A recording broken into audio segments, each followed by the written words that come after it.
राजनीति में अक्सर कुछ न कुछ तो होता ही रहता है। अभी हाल ही में बीएसपी सुप्रीमो मायावती ने अपने फैसले से सभी को हैरान करते हुए भतीजे आकाश आनंद को सभी पदों से हटा दिया है।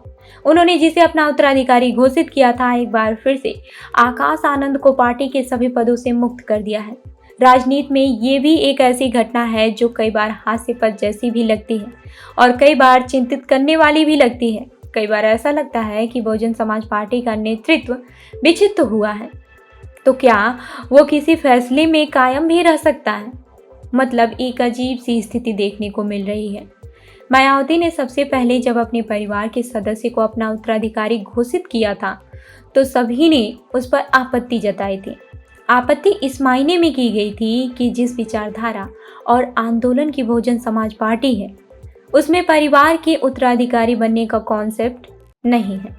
उसमें परिवार के उत्तराधिकारी बनने का कॉन्सेप्ट तो नहीं है, लेकिन उत्तराधिकारी बनने का कॉन्सेप्ट को एक ब्राह्मणवादी कॉन्सेप्ट के रूप में भी देखा जाता है कि उसका पुत्र है तो वह अगला वारिस होगा, वह अगला उत्तराधिकारी होगा। जबकि राजनीतिक पार्टियों में ऐसा माना जाता है कि राजनीतिक पार्टियां कोई परिवार की संपत्ति नहीं होती है, लेकिन राजनीतिक मामलों में ऐसा नहीं होता है।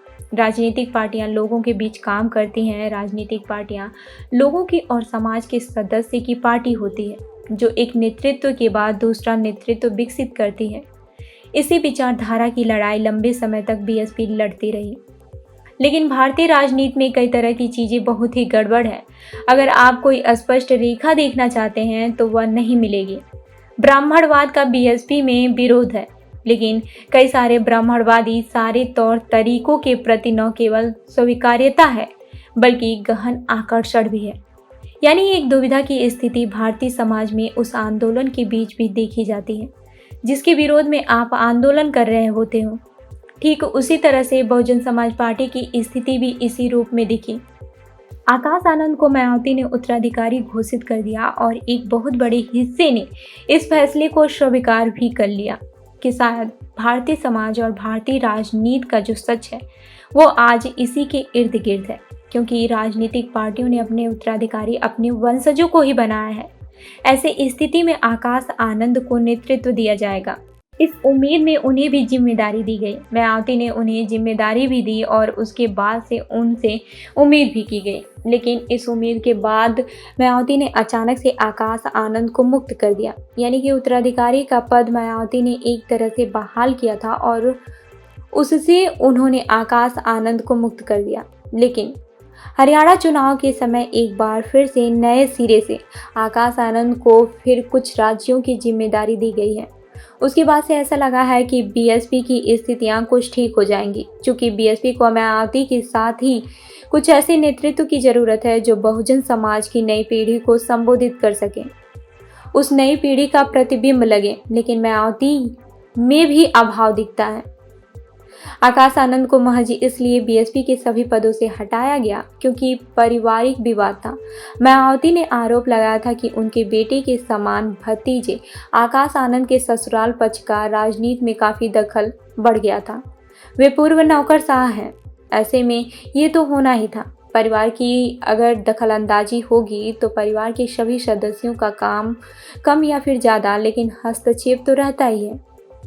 इस बात से इनकार भी नहीं किया जा सकता है कि बाकी पार्टियों का हाल भी देखा जा सकता है, जिसमें परिवार के सदस्यों का पार्टियों के ऊपर प्रभाव देखा जा सकता है। दरअसल ये सारा कुछ सत्ता की ताकत का खेल होता है। उसका ये परिणाम होता है कि अपने अपने पावर को इस्तेमाल करने की कोशिश कर रहे हैं या फिर अपना पावर का विस्तार करने की कोशिश कर रहे हैं।